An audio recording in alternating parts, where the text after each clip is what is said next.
હવે એકવાર કન્નાક ને તેનું ચામડું એટલું કામ આવશે ને આખું ગામ ધરાય છે. બધાની વાતમાં આવી ગયા રામૈયો. બાણ ગોળી મારી 1 2 3 4 9 ગોળી મારી. 9 ગોળી મારી.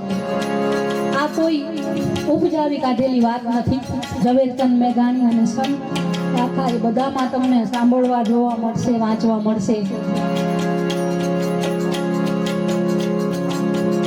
સાંજ પડી ગઈ હતી અને એમ થયું કે વાહ, ભાગ ભાગ જ કરે છે રોજડું 9 ગોળી મારવા છતાંય.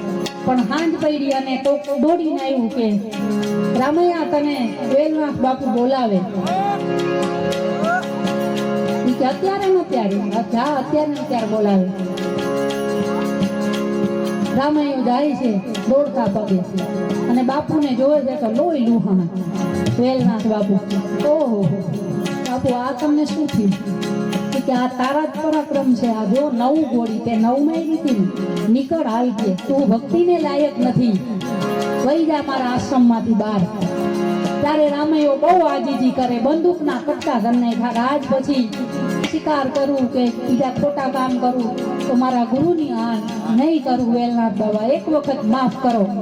અને બાપુ એટલા ક્રોધમાં આવી ગયા, રામૈયાની છાતી ઉપર બેસી ગયા. ત્યારે રામૈયાએ 4 ભજનો ગાયા.